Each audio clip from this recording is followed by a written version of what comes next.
Hi everyone, welcome back to my YouTube channel cute Wangshan. आज मेरा आवाज़ थोड़ा दबा दबा आएगा क्योंकि मेरा आवाज़ बिल्कुल भी ठीक नहीं है। कल तो पूरा बैड ही किया था, बट आज कम से कम ठीक हुआ है, तो मैंने सोचा कि क्यों ना मैं रिकॉर्डिंग कर दूँ। तो अगर आप लोगों को आज का पार्ट पसंद आए तो प्लीज़ कमेंट और सब्सक्राइब करना। ओके, तो चलो हम आज का पार्ट स्टार्ट करते हैं। पिछले पार्ट में जैसा हमने देखा था कि विंग वांग जी को सब कुछ बता देता है कि वही विंग है और वही मो है। उसने बस अपनी आइडेंटिटी छुपाई थी क्योंकि वो युद्ध भूमि में आना चाहता था। और ये सब सुनकर वांग जी बहुत ज़्यादा सरप्राइज हुआ था। बट उसने एक बहुत बड़ी खबर बताई थी विंग को कि उनका डिवोर्स हुआ ही नहीं है। हाँ, उन दोनों ने साइन किया था, बट उसके ग्रैंड पेरेंट्स फिर भी उन दोनों को एक चांस देना चाहती थी अपनी मैरिड लाइफ को सुधारने का, बनाने का। इसीलिए उन लोगों ने उस कागज को जमा ही नहीं किया। इसीलिए लोगों के सामने अभी भी वो दोनों पति पत्नी ही है। बट कहते हैं ना, छोटी सी बात को फैलने में ज्यादा टाइम नहीं लगता। वैसे ही इन दोनों के डिवोर्स की बातें भी फैल गई थी। बट ये सबको नहीं पता कि अभी तक इन दोनों का डिवोर्स हुआ नहीं है। वहीं विंग को भी लगा था कि इन दोनों का, यानी कि वांग जी और विंग का डिवोर्स हो गया है। बट अब जब डिवोर्स हुआ नहीं है तो ये भी अच्छी ही बात है, क्योंकि वांग जी ने उसे माफ़ी मांग ली है और साथ ही उसे दूसरा चांस देने को बोला है। विंग भी कहीं ना कहीं वांग जी को पसंद करता है, प्यार करता है। और उसे भी ये भी पता चल गया कि वांग जी उसी से, यानी कि मो से ही प्यार करता था, और वो उसे इतना प्यार करता था कि शादी होने के बाद भी किसी दूसरे को वो अपनाने को तैयार नहीं था। तो ये चीज़ वी को बहुत ज़्यादा अच्छी लगी थी। इसीलिए उसने सोच लिया था कि वो वांगजी को दूसरा चांस देगा, बट इतनी आसानी से वो माफ़ तो नहीं करेगा। इतनी आसानी से अपने आप को वांगजी को नहीं सौंपेगा। इसीलिए उसने वांगजी को परेशान करने स्टार्ट कर दिया था। वो हमेशा ही वांगजी से दूर दूर भागा करता था, कभी भी वांगजी के साथ नहीं आता था। वो अपने दोस्तों के साथ ही युद्ध कला सीखता था, प्रैक्टिस करता था। और कभी वांगजी भी इनके पास आ जाया करे तो विंग उसको ताना दे दिया करता था, उसे चिढ़ा दिया करता था कि राजकुमार लैन, आप मेरे पास इतना मत आया कीजिए, नहीं तो लोगों को शक होगा कि हम दोनों के बीच में कुछ चल रहा है।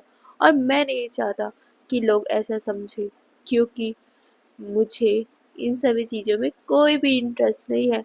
और वैसे भी आपकी शादी हो चुकी है, और मैं किसी बेटा लड़की के साथ ही शादी करूँगा, या फिर किसी दूसरे इंसान से।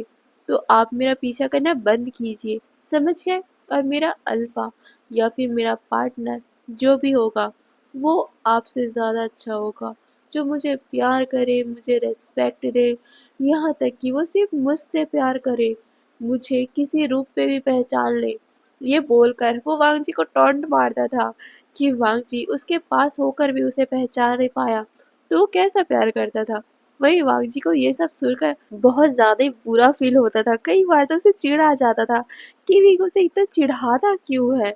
और ये एक बार की बात नहीं है, हर बार जब भी वांग जी विंग से बात करने का ट्राई करता तो यही किस्सा। एक दिन तो हद ही हो गया था। नॉर्मली विंग अपने दोस्तों से बातें कर रहा था, दोस्तों से बातें कर रहा था, वो तो नॉर्मल था। बट विंग शुयांग से बातें कर रहा था, ये वांग जी के लिए नॉर्मल नहीं है, क्योंकि विंग एक ओमेगा है। अब तो वांग जी को ये पता चल गया ना कि विंग ओमेगा है। पहले विंग बीटा था तो इतना जलस होता था कि वो शुयांग के साथ उसे देख नहीं पाता था, बट अब तो विंग का आइडेंटिटी उसे पता है कि वो एक ओमेगा है। ओमेगा होकर शुयांग के साथ इतना चिपकना उसे अच्छा नहीं लग रहा था, इसीलिए वो विंग को घूर रहा था। वो विंग को इशारों में ही कहता है कि दूर हटो उससे, बट विंग जानबूझकर अब तो शुयांग के साथ और भी ज़्यादा चिपक चिपक के बातें करने लगता है। उसके कंधे पे हाथ रखता है, उसे हिलाता है, उसके पीठ पे चढ़ जाता है, उससे बातें करता है बहुत ही करीब से। वो उसे कुछ फुसफुसाता है। ऐसा नहीं होता दोस्तों के बीच में, हम अगर बातें करें, अगर दूसरों को ना सुनाना हो तो हम कान में फुसफुसाते हैं। वैसे ही विंग शुयांग के कानों में फुसफुसा रहा था और हंसे जा रहा था। शुयांग भी हंस रहा था, और ये सब देखकर वागजी को जेलस फील हो रहा था। वो विंग को कहता है, वी। ये सुनकर विंग वांगजी को देखता है और कहता है, राजकुमार लैन, आप गलत बोल रहे हो। मेरे नाम को अच्छे से प्रोनाउंस कीजिए, क्योंकि वी बोलने का हक सिर्फ मेरे पति को है, मेरे हस्बैंड को होगा, मेरे लाइफ पार्टनर को होगा, और मैं ये वर्ड किसी दूसरे के मुंह से नहीं सुनना चाहता। ये सुनकर वांग जी की मुट्ठी कस गई थी। फिर भी वो कहता है, अपने दांतों को भींचते हुए, कि हम यहाँ पर प्रैक्टिस कर रहे हैं, हंसी मजाक करना बंद करो। ये सुनकर विंग कहता है, बट हम तो प्रैक्टिस की ही बातें कर रहे हैं। ये सुनकर वांग जी उसे घूरता है और कहता है, शुयांग। ये सुनकर शुयांग जल्दी से स्ट्रेट हो जाता है और वो राजकुमार लैन को यानी कि वांग जी को रिस्पेक्ट देता है, क्योंकि वांग जी अब यहाँ का सेनापति है, सेना लीडर है, तो उसकी बात तो उसे मानना ही पड़ेगा। वांग जी कहता है, तुम आज से दूसरे जगह खड़े रहोगे, विंग के पास भी नहीं रहोगे। ये सुनकर विंग कहता है, राजकुमार लैन, कौन विंग? ये बोलते हुए उसके होठों में एक शातिर सी स्माइल थी।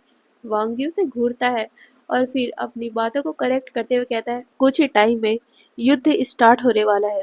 यहाँ पर हंसी मजाक करने का बिल्कुल भी टाइम नहीं है हमारे पास, और तुम तीनों एक साथ जब भी रहते हो, बातें करते हो, तो अब से तुम तीनों अलग अलग रहोगे। मो, तुम बेटाओं के साथ रहोगे, शुयांग तुम अल्फाओं के साथ रहोगे, और नी हुसैन तुम भी बीटाओ के साथ रहोगे, बट मुंह से दूर रहोगे। ये सुनकर विंग उन दोनों का हाथ पकड़ लेता है और वो थोड़ा ड्रामा करने लग गया था कि नहीं, मुझे जुदा मत करो इन लोगों से, यही तो मेरी जीने की वजह है। ऐसे वाले रिएक्शन के साथ वो उन दोनों को देखे जा रहा था। वहीं वांग जी को चिढ़ आ रहा था कि विंग इतना ड्रामा क्यों कर रहा है, इन दोनों से उसे दूर होना चाहिए ना, क्योंकि वो उसका अल्फा है, उसके अल्फा के पास ही विंग के दूसरे अल्फा के साथ इतना चिपकेगा और उससे दूर होने के लिए इतना तड़पेगा। वांग जी को बिल्कुल पसंद नहीं आता, इसीलिए वांग जी अपने रोब यानी कि जादुई रोब से विंग को बांधता है और अचानक ही खींच लेता है। विंग तो शॉक ही हो गया था, क्योंकि ये सडन था। विंग सीधा ही वांग जी के बाहों में आ जाता है। वांग जी विंग को घूरे जा रहा था। विंग तो शॉक था, वो इधर उधर देखने लगता है, यहाँ तक कि सारे लोग शॉक हो गए थे, क्योंकि वांग जी ने ये सडनली किया था। वांग जी विंग को कमर से टाइटली पकड़ता है और कहता है, तुम्हें समझ नहीं आ रहा है मैं जो बोल रहा हूँ? मैं तुम्हारा अल्फा हूँ, मेरे सामने दूसरे अल्फाओं से मत चिपका करो। ये सुनकर विंग वांग जी को घूरता है और कहता है, क्यों? आप मेरे अल्फा नहीं हो, समझ गए? ये सुनकर वांग जी उसे और भी टाइटली पकड़ता है और कहता है, मैं तुम्हारा हस्बैंड हूँ।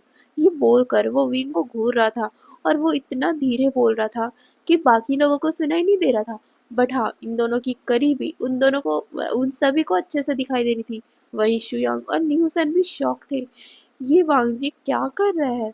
वहीं सारे लोग फुसफुसाने लग गए थे कि क्या लाल वांग जी के मैरिज टूटने की वजह मोह ही है, क्योंकि सभी लोगों को कहीं न कहीं ये पता चल गया था कि वांग जी का डिवोर्स होने का कारण उसका लवर है, यानी कि एक बेटा जो वांग जी को पसंद था, बट वांग जी की शादी जबरदस्ती एक ओमेगा से कर दी गई, इसीलिए वांग जी ने उस ओमेगा को कभी अपनाया ही नहीं।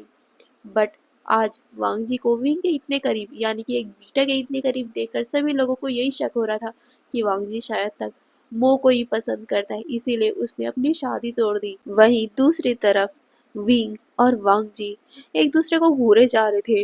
वांग जी जेलसी में विंग के कमर को टाइटली पकड़ा हुआ था। वहीं विंग वांग जी को घूरते हुए कहते हैं, लान वांग जी, तुम कुछ ज्यादा ही नहीं कर रहे हो? अभी तक मैंने हामी नहीं भरी है। मैं अभी भी जाके ग्रैंडफादर को कह सकता हूँ कि वो डिवोर्स पेपर जमा कर दे, समझ गए? तो मेरे साथ ना ये जबरदस्ती करने की हरकत मत करो, और वैसे भी छोड़ो मुझे, लोग क्या सोच रहे होंगे? ये सुनकर वांग जी कहते हैं, सोचने दो जो भी सोचना है, बट अब मुझे फर्क नहीं पड़ता। मैं बस तुम्हें किसी और के साथ बर्दाश्त नहीं कर सकता, मैं तुम्हें किसी और के साथ देख नहीं सकता। तुम क्यों नहीं समझते हो? ये सुनकर विंग एक टीजिंगली स्माइल करते हुए कहता है, क्या आपको जेलसी हो रही है? ये सुनकर वांग जी अपने आंखों को टाइटली बंद करता है, गहरी से सांस लेता है और वो विंग को अपने करीब और खींचते हुए कहता है, हाँ, जेलसी हो रहा है, तो तुम उससे दूर रहो। ये सुनकर विंग एक क्रीपी से स्माइल देता है और कहता है, तो हो ना जेलस, मुझे क्या लेना देना, ये बोलकर वो वांग जी को धक्का देता है और कहता है, राजकुमार लैन, आप लिमिट में रहिए, मैं एक बीटा हूँ, आपका ओमेगा नहीं। ये बोलकर वो फिर से अपने दोस्तों के साथ जाकर खड़ा हो जाता है और कहता है, आप यहाँ के सेना नायक हो, सेना लीडर हो, तो आप बेशक हम सभी के कल्टीवेशन को और हमारी ताकत को कंट्रोल कर सकते हो, बट हमारे इमोशन को नहीं। और मैं शुयांग और नी हुसैन एक दूसरे के पक्के दोस्त हैं। मैं शुयांग और नी हुसैन के बिना कहीं नहीं रहूँगा। तो मुझे युद्ध करना है तो मैं यही करूँगा, और आप मुझे अलग नहीं कर सकते उन लोगों से, समझ गए? अगर आपको दिक्कत है तो मैं कुछ नहीं कर सकता। ये बोलकर वो वांग जी को घूरता है। वांग जी के साथ साथ सारे लोग शॉक हो गए थे। सारे लोग विंग को देखे जा रहे थे। विंग कैसी बातें कर रहा है वांग जी से, क्योंकि यहाँ पर विंग साफ साफ वांग जी को चुनौती दे रहा है। वांग जी अपनी हाथों को मुट्ठी तो कस लेता है, बट वो क्या करे, वो अपने ओमेगा को डांट भी नहीं सकता, क्योंकि वो जानता है कि अभी विंग के हाथों में ही सब कुछ है। अगर विंग ने कह दिया अपने ग्रैंडफादर से कि उसे तलाक लेना ही है, तो उसके ग्रैंडफादर पक्का ही उनका डिवोर्स पेपर सबमिट कर देंगे और उनका डिवोर्स हो जाएगा। बट वांग जी ऐसा नहीं चाहता, इसीलिए वो अपने गुस्से को शांत करता है और कहता है, ठीक है, बट अपने कल्टीवेशन में ध्यान दो। तुम्हें एक बेस्ट कल्टीवेटर बनना है ना, तो मस्ती कम करो और अपने काम में ध्यान दो, अपने कल्टीवेशन में ध्यान दो। ये सुनकर विंग कहता है, तो ऐसे कहो ना, जेलस होकर ऐसे बोल क्यों रहे हो कि मुझे अपने दोस्तों से दूर रहना है। ये सुनकर सब लोग शौक वो विंग को देखते हैं। वही वांग जी विंग को घूरता है, बट विंग इग्नोर कर देता है और कहता है, शुयांग, ली हुसैन, तुम्हें मुझसे दूर जाने की कोई ज़रूरत नहीं है, और वैसे भी मुझे कोई कंट्रोल नहीं कर सकता, चाहे वो मेरा पार्टनर ही क्यों ना हो, बट मैं किसी से कंट्रोल नहीं होऊंगा अब। ये बोलकर विंग वांग जी को एक लुक देता है और फिर वो वांग जी को कहता है, राजकुमार लैन, आप देख क्या रहे हो, चलो ना, हमें प्रैक्टिस करवाओ। ये सुनकर वांग जिविंग को घूरता है, बट वो कुछ नहीं कह पाता। वही सिचैन का जो वहां पर अभी अभी आ रहे थे, वो भी शॉक हो गए थे कि ये मो वांग जी से ऐसी क्यों बातें कर रहा है, क्योंकि उन्हें तो अभी तक नहीं पता कि मो ही विंग है। फिर वांग जी कहता है, चलिए स्टार्ट करो। ये बोलकर वो सभी लोगों को इशारा करता है, बट उसका ध्यान तो सिर्फ विंग पे ऊपर था। उसे फिर से जेलसी होने लगती है, क्योंकि विंग शुयांग के साथ बहुत ज्यादा खुशी खुशी युद्ध कर रहा था, मतलब प्रैक्टिस कर रहा था, अपनी तलवार को चला रहा था। उन दोनों की केमिस्ट्री देखकर वांग जी को बिल्कुल अच्छा नहीं लग रहा था। वो अचानक ही विंग के पास आता है। विंग वांग जी को एक लुक देता है, बट वो उसे इग्नोर करके शुयांग के साथ तलवारबाजी करने लगता है। बट अचानक ही वांग जी विंग को पीछे से पकड़ लेता है। Wing shock. वांग जी कहता है, ऐसे नहीं, तुमने तलवार गलत पकड़ी है। ये बोलकर वो उसके हाथों को अपने हाथों से पकड़ लेता है और फिर वो तलवार को चलाना विंग को सिखाता है। विंग वांग जी को देख रहा था। वांग जी उसके बहुत करीब था। वांग जी ने दूसरे हाथों से उसके कमर को बहुत टाइटली पकड़ा हुआ था और उसका सर विंग के नेक पे था। वांग जी की गहरी सांसें विंग को फील हो रही थी। विंग कहता है, ये क्या कर रहे हो आप? ये सुनकर वांग जी कहता है, तुम्हें प्रैक्टिस करवा रहा हूँ। ये सुनकर विंग कहता है, लोग देख रहे हैं। ये सुनकर वांग जी कहता है, तो उसमें क्या है, मैं ऐसा हर इंसान के साथ करता हूँ। ये बात विंग को चिढ़ा जाती है। हर इंसान के साथ, इसका क्या मतलब है? क्या वांग जी सभी लोगों को ऐसी पकड़ता है? क्या वांग जी सभी बीटाओ को ऐसी पकड़ता है? विंग को गुस्सा आता है। वो उसके कमर में एक जोरदार का मुक्का मारता है, जिससे वांग जी की तो हल्की सी चीख ही निकल गई थी। वो विंग को घूरते हुए कहता है, ये क्या किया तुमने? ये सुनकर विंग कहता है, अगर दूसरों को ऐसी पकड़ते हो ना, तो मुझे पकड़ने की कोई जरूरत नहीं है। ये सुनकर वांग जी एक टिच वाली स्माइल देता है और कहता है, ओ, तो तुम्हें जलेसी हुई? ये सुनकर विंग कहता है, मुझे क्यों जलेसी होगी? ये सुनकर वांग जी उसे और भी ज्यादा टाइटली पकड़ता है, अपने करीब करता है और कहता है, तुम्हारी आंखों से तो यही पता चल रहा है। ये सुनकर विंग अपने आंखों को रोल करता है और कहता है, कुछ भी, आपकी आंखें खराब है और मुझे छोड़ो, लोग देख रहे हैं। ये सुनकर वांग जी कहता है, उनको कोई फर्क नहीं पड़ता, क्योंकि मैं तो युद्ध सिखा रहा हूँ। ये बोलकर वो अच्छे से तलवार पकड़ता है और कहता है, श्यांग, चलो ये सुनकर शुयांग वांगजी फिर विंग को देखता है। फिर शुयांग अपना सर हिलाता है और फिर उन दोनों के बीच या कहूँ तो उन तीनों के बीच युद्ध होने लगता है। शुयांग अकेला था और वांगजी विंग के पीछे उसे पकड़कर तलवार को अपने हाथों से चला रहा था। बट उन दोनों का हाथ जुड़ा हुआ था, यानी कि विंग ने तलवार पकड़ रखा था और वांगजी ने विंग का हाथ पकड़ रखा था कि कैसे उसे तलवार चलानी है। तीनों के बीच में घमासान युद्ध होने लगता है। वांगजी शुयांग के ऊपर बिल्कुल भी रहम नहीं दिखा रहा था, क्योंकि अभी विंग का पूरा वजन वांगजी के ऊपर था और वांगजी जैसे विंग को चला रहा था वैसी विंग चल भी रहा था, उसका हाथ वैसे ही चल रहा था। विंग वांगजी को देख रहा था, क्योंकि विंग को समझ में आ रहा था कि वांगजी अपना पूरा गुस्सा सुयांग के ऊपर निकाल रहा है। विंग कहता है, वांगजी ये क्या कर रहे हो, उसे लग जाएगी। बट वांगजी कुछ भी रिएक्ट नहीं करता और वो बस लगातार शुयांग के ऊपर अटैक किए जा रहा था। वही बेचारा शुयांग वांगजी के एग्रेशन को समझ पा रहा था, बट वो क्या ही कर सकता था, क्योंकि लान वांगजी सेना नायक है, सेना लीडर है, तो वो उसे कुछ बोल नहीं सकता। वो बस अपने आप को डिफाइंड किए जा रहा था, अपने आप को बचा रहा था। एक पल तो ऐसा आता है कि वांग जी उसके शोल्डर पे हिट कर देता है, यानी कि उसके बाह में हल्का सा कट लग गया था और ये देखते ही विंग की चीख निकल गई थी, उसकी आंखें बंद हो गई थी। शिवंग की भी चीख आ जाती है, यहाँ तक कि बाकी लोग जो अभी प्रैक्टिस कर रहे थे उनकी भी नज़र उन दोनों पे चली जाती है, उन तीनों पे चली जाती है। और ये सीन देखकर वो भी शॉक हो गए थे। जैसे विंग देखता है कि शिवंग के हाथों से अब हल्का हल्का सा खून आने लग गया, विंग जल्दी से वांग जी को धक्का देता है, अपने आप को छुड़वाता है और फिर वो शिवंग के ऊपर शिवंग के पास भागकर उसको ट्रीट करने लग गया था, चेक करने लग गया था कि कहीं उसे ज्यादा तो नहीं लग गई ना। वो उसके लिए बहुत ज्यादा कंसर्न दिखा रहा था, उसके हाथों को टच कर रहा था, जिसे देख कर वांग जी को बिल्कुल अच्छा नहीं लग रहा था। बट विंग विंग को अब गुस्सा आता है। वो वांग जी के पास जाता है, उसे गुस्से में देखते हुए कहता है, ये आपने क्या किया, उसे आपने चोट क्यों पहुंचाया। वांग जी कहते हैं, मैंने चोट कहाँ पहुंचाया, वो बस अपने आप को बचा नहीं पाया। ये सुनकर विंग कहता है, इतने एग्रेशन से अटैक करोगे तो कौन ही बचा पाएगा। ये सुनकर वांग जी विंग को देखते हुए कहता है, विंग। ये बोलकर वो विंग को देखता है, विंग उसे घूरता है। वांग जी उसे करेक्ट करते हुए कहता है, मो, हम नॉर्मल कल्टीवेटर नहीं है, हम डीमन से अटैक करेंगे। और डीमन कितने एग्रेसिव होंगे ये तुम्हें पता है, नहीं पता है। शुयंग को अपने आप को स्ट्रॉन्ग बनाना पड़ेगा। जब वो मुझसे हार जा रहा है, मुझसे एक हल्का सा चोट में उसकी चीख निकल रही है, तो जब वो डीमन से अटैक करेगा, डीमन उसके ऊपर अटैक करेंगे, तब अगर उसे चोट लगेगी तो उसका हालत तो खराब ही हो जाएगा। शुयांग, क्या तुम इतने कमजोर हो। ये सुनते ही शुयांग अपने जगह से खड़ा होता है, क्योंकि वो जब उसे चोट लगी थी तो वो एक कदम जाके नीचे गिर ही गया था। शुयांग खड़ा होता है और वो वांग जी के सामने ग्रीट करते हुए कहता है, नहीं, मैं कमजोर नहीं हूँ और आप तो हमारी भलाई के लिए ही सोच रहे हो। हाँ, मैं शायद तक कमजोर हो गया हूँ, इसीलिए मैं आपके सामने टिक नहीं पाया, बट मैं अपने आप को स्ट्रांग बनाने का पूरा कोशिश करूंगा। ये सुनकर वांग जी अपना सर हिलाता है।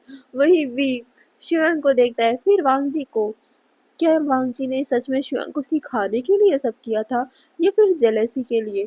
यही बात सोचते हुए वो कभी वांग जी को देखता है, फिर शिवंग को। विंग कहता है, शिवंग तुम पक्का ठीक हो ना। ये सुनकर वांग जी को बहुत गुस्सा आ रहा था। क्या भाई, विंग उसका हस्बैंड है ना, तो उसको देखना चाहिए, बट नहीं, वो शियांग का फिक्र क्यों कर रहा है। वंश को बिल्कुल अच्छा नहीं लग रहा था। बट शियांग कहता है, हाँ मैं ठीक हूँ, बस हल्का सा चोट है। और अगर योद्धा इतनी छोटी सी चोट में डर जाएंगे तो वो योद्धा कैसे बनेंगे। ये सुनकर विंग अपना सर हिलाता है, बट फिर वो वांग जी को देखता है और कहता है, फिर भी आपको इतनी एग्रेशन से उसके ऊपर अटैक नहीं करना था। ये सुनकर शियांग विंग को समझाता है, ऐसा मत बोलो मो, वो तो हमारी भलाई के लिए ही कह रहे हैं, क्योंकि हम अगर छोटी छोटी चोट में ही डर जाएंगे, अगर हमारे ऊपर इतना ज़्यादा कड़ा प्रहार नहीं होगा तो हम पावरफुल कैसे बनेंगे और डीमन के साथ कैसे लड़ेंगे।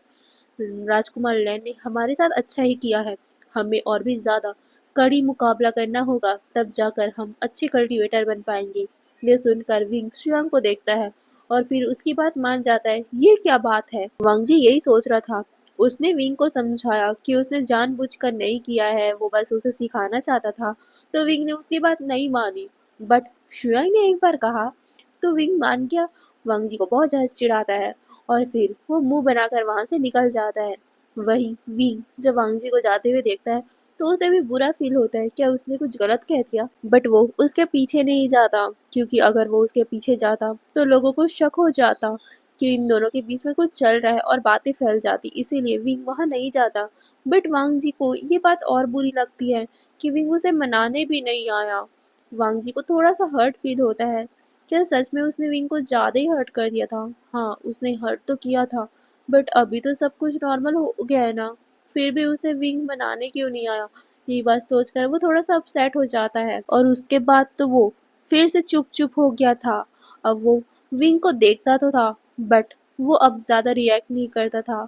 पहले जैसे 1-2 दिन पहले वांग जी को जब पता चला था कि विंग ही उसका हस्बैंड है, तो कैसे वांग जी हमेशा ही उसके पास आया करता था, बातें किया करता था।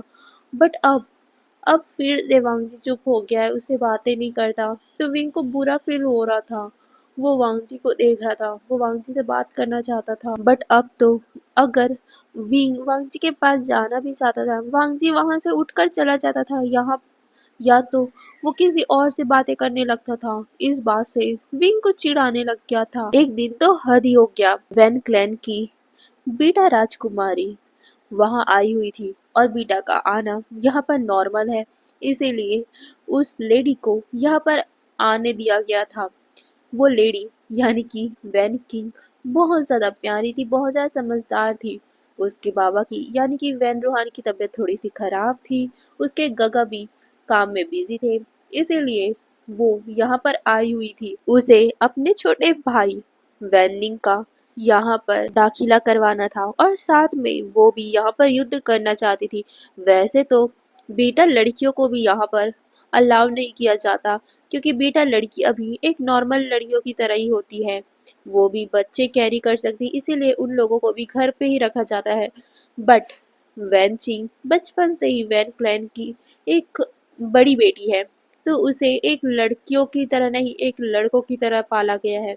और वैन क्लैन में भी ना नॉर्मल ही है, वो ये नहीं देखते कि बेटा लड़की है या लड़का है, उन लोगों को युद्ध सिखाया जाता है।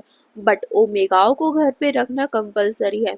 बट बेटा अगर लड़की हो तो वो चाहे तो युद्ध कला सीख सकती है। वैसे तो बाकी लड़कियां जो बीटा होती है उनकी मर्जी होती है कि वो करना चाहे युद्ध तो वो कर सकते हैं और नहीं करना चाहे तो नहीं कर सकते हैं। वैसे ही यहाँ पर भी वैन किंग को ये खुली छूट थी कि अगर वो युद्ध कला सीखना चाहे तो वो सीख सकती है। वैन किंग अपने घर पे ही अपने बाबा और अपने गगा के साथ सीखा करती थी, अपने भाई के साथ सीखा करती थी। और अब जब उसे पता चला कि इनारन एक्टिव होने वाला है, तो उसने भी डिसाइड किया था कि वो एक ना एक बार तो कल्टीवेशन वर्ल्ड में डीमन से लड़ाई करेगी ही। वो युद्ध भूमि में जाकर एक मतलब सहयोग तो करेगी ही। और उसके बाबा ने भी उसे हामी भर दी थी, क्योंकि बीटा के लिए यहाँ पर कोई रूल नहीं है, बीटा तो कोई भी आ सकता है।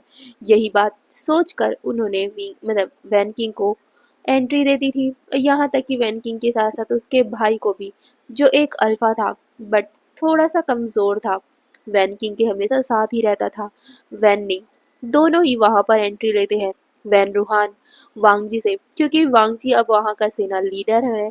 तो वो वांगजी से इंट्रोड्यूस करवाते और कहते हैं कि ये मेरी बेटी है और ये मेरा बेटा है, तो तुम इसका ख्याल रखना। ये सुनकर वांगजी अपना सर हिलाता है और उसके बाद क्या, वैन किंग वांगजी के साथ ही रहने लग गई थी, क्योंकि वांगजी उसे सब कुछ बताया जा रहा था कि कहाँ पर क्या है, कहाँ पर क्या है।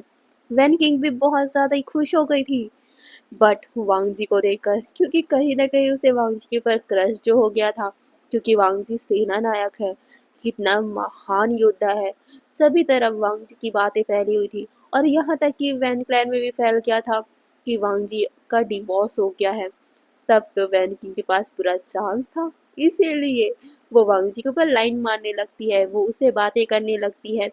और वांगजी को ये फील नहीं हो रहा था, क्योंकि वांगजी तो सब कुछ नॉर्मली ले रहा था, क्योंकि वैन किंग उससे बार बार पूछे जा रही थी, बात करने की कोशिश कर रही थी। वांगजी को लगा शायद तक वैन किंग को कुछ जानना होगा, इसीलिए वो उससे नॉर्मली बातें कर रहा था।